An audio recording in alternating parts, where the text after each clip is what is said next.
Welcome back to Living in the Word, and today we are looking at the construction, part 4, so let's begin. Exodus 39, verses 1 to 7. Of the blue, purple and scarlet thread they made garments of ministry, for ministering in the holy place, and made the holy garments for Aaron, as the Lord had commanded Moses. He made the ephod of gold, blue, purple and scarlet thread, and of fine woven linen. And they beat the gold into thin sheets and cut it into threads to work it in with the blue, purple and scarlet thread and the fine linen into artistic designs. They made shoulder straps for it to couple it together.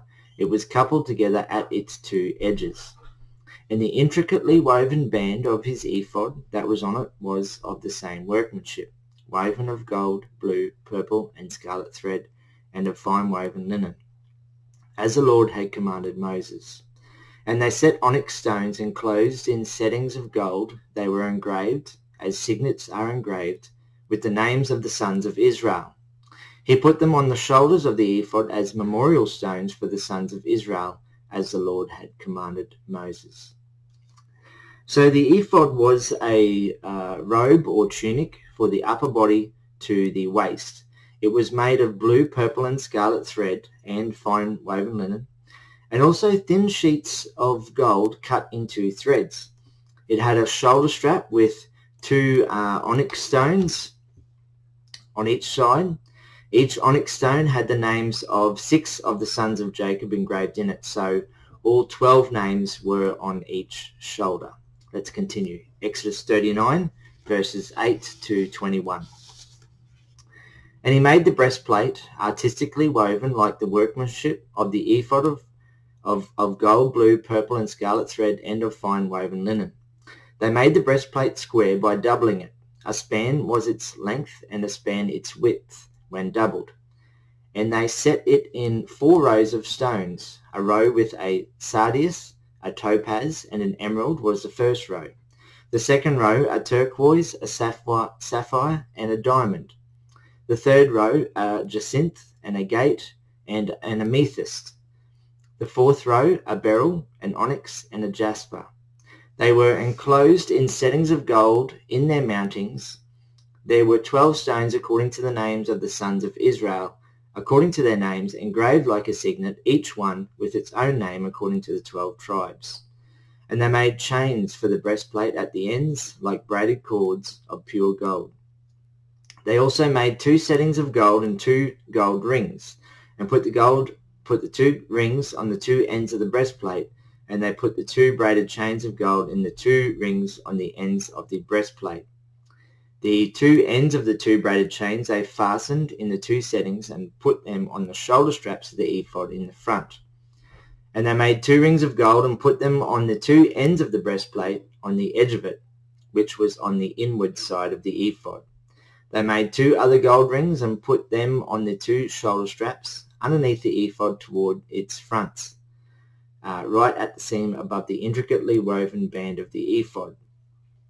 And they bound the breastplate by means of its rings to the rings of the ephod with a blue cord, so that it would be above the intricately woven band of the ephod, and that the breastplate would not come loose from the ephod, as the Lord had commanded Moses.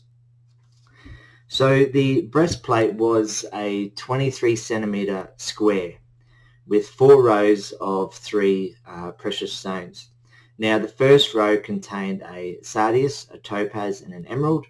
The second row contained a turquoise, a sapphire and a diamond. The third row contained a jacinth, an agate and an amethyst. The fourth row contained a beryl, an onyx and a jasper. And each stone had a son of Jacob engraved in it. There's a lot more detail. It's easier to check out a picture which I'll add in to see what it all looked like.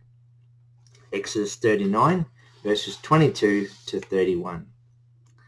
He made the robe of the ephod of woven work, all of blue, and there was an opening in the middle of the robe, like the opening in a coat of mail, with a woven binding all around the opening, so that it would not tear.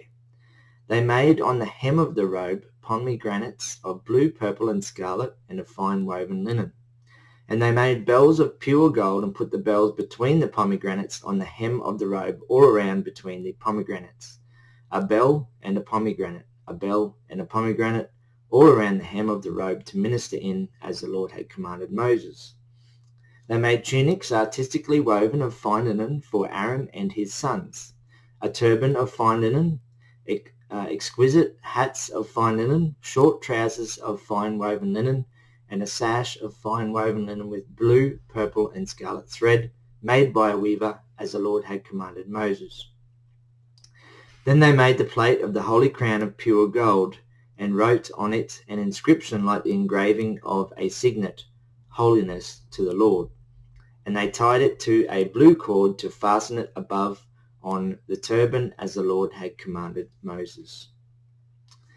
The robe of the ephod was underneath the ephod. It was made of blue thread and had pomegranates of blue, purple, and scarlet thread and fine woven linen at the bottom of the robe. In between each pomegranate were bells of gold. So there'd be a pomegranate, then a bell of gold, and pomegranate, bell of gold, so forth, all the way around. Now the turban contained a plate of gold with the words, Holiness to the Lord, engraved on it. Exodus 39 verses 32 to 43. Thus all the work of the tabernacle of the tent of meeting was finished, and the children of Israel did according to all that the Lord had commanded Moses. So they did.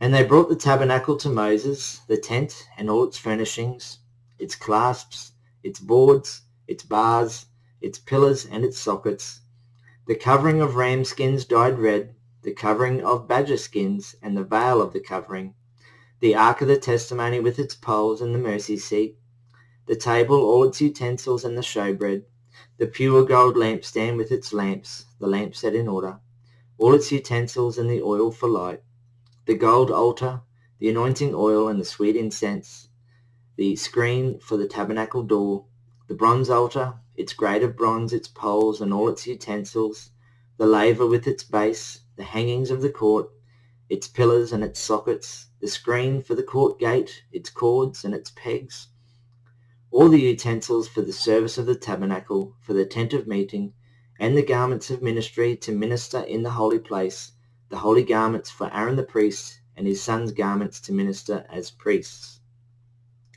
According to all that the Lord had commanded Moses, so the children of Israel did all the work. Then Moses looked over all the work, and indeed they had done it. As the Lord had commanded, just so they had done it, and Moses blessed them. So finally, all the work of the tabernacle was complete. Thanks for watching. Stay tuned for the next video, and God bless.